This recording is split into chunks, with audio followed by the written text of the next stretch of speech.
Hello everyone, welcome back to my channel. இன்றைக்கி நம்மளுக்காக இந்த வீடியோவை ஸ்பான்சர் பண்ணியிருக்கிறது பைமோட் மொபைல் ஆப். இந்த வீடியோவில் ஒரு குட்டி ஸ்டோரியை பற்றி தான் பார்க்க போகிறோம்.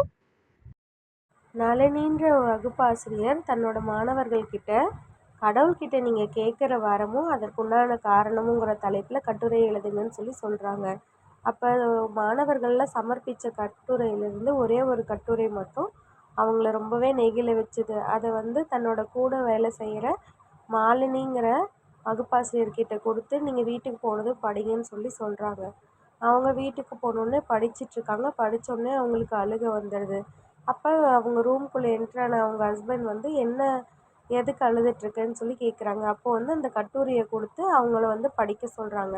அப்போ அதில் என்ன எழுதி இருந்ததுன்னா, அந்த குழந்தை கடவுளே என்னை நீங்கள் ஒரு செல்ஃபோனாக மாற்றிடுங்க, நான் என் குடும்ப உறுப்பினர்கள் எல்லாருக்குமே முக்கியமானவளாக மாறணும், அவங்க ஃபோனுக்கு எப்படி முக்கியத்துவம் கொடுக்குறாங்களோ அதே மாதிரியே எனக்கு கொடுக்கணும், எங்கள் அப்பா எவ்வளோ டயர்டாக இருந்தாலுமே ஃபோன் எடுத்து பார்க்கும்போது சந்தோஷமாக இருப்பார், ஃபோனுக்கான நேரம் அவர்கிட்ட இருக்குது, எங்கள் அம்மா எவ்வளோ சோகமாக இருந்தாலுமே அவங்க ஃபோன் எடுத்து பார்த்து அதுக்குண்டான நேரத்தை கொடுக்குறாங்க, எப்போவுமே கையில் வச்சுக்கிட்டே தான் இருக்காங்க, என்னோடய கூட பிறந்தவங்களும் ஃபோனுக்காக சண்டை போடுறாங்க, என்னால் அவங்க கூட விளையாடக்கூட முடியல, என்னோடய ஃபேமிலி எனக்காக எல்லாமே பண்ணணும், நான் அவங்க கூடவே இருக்கணும், ஃபோனை அவங்க கெட்டு போனால் கூட உடனே ரெடி பண்ணி திரும்பவும் ஃபோன் பார்க்க ஆரம்பிச்சிடுறாங்க, ஃபோனை எப்படி பார்க்குறாங்களோ அதே மாதிரி எனக்கும் முக்கியத்துவம் கொடுக்கணும், நான் என் குடும்பத்தில் இருக்கிற உறுப்பினர்களோடு சேர்ந்து எப்போவுமே சந்தோஷமாக இருக்கணும், கடவுளே நான் உன்கிட்ட கேட்குறது இது ஒன்றே ஒன்று தான், நீ என்னை ஃபோனாக மாற்றிடு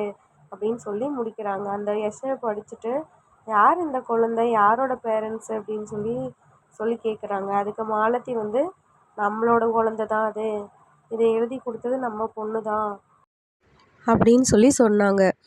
குழந்தைங்க எப்போவுமே பார்த்திங்கன்னா நம்மளோட அன்புக்காக தான் ஏங்கிட்டுருக்காங்க. நம்ம வாங்கி கொடுக்குற பரிசுகள், அப்புறமா சாக்லேட்டு, ஃபுட்டு இந்த மாதிரிலாம் எதுவுமே அவங்களுக்கு தேவை கிடையாது.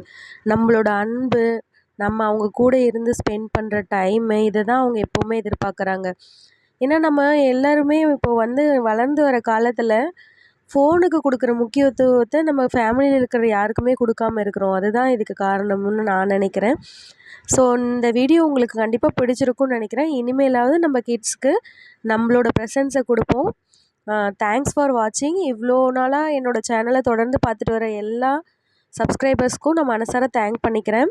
தயவு செஞ்சு எனக்கு லைக் பண்ணுங்கள், கமெண்ட் பண்ணுங்கள், அண்ட் உங்கள் ஃப்ரெண்ட்ஸ் அண்ட் ஃபேமிலி மெம்பர்ஸோடு ஷேர் பண்ணி சப்ஸ்கிரைப் பண்ணி சப்போர்ட் பண்ணுங்கள். Thank you friends.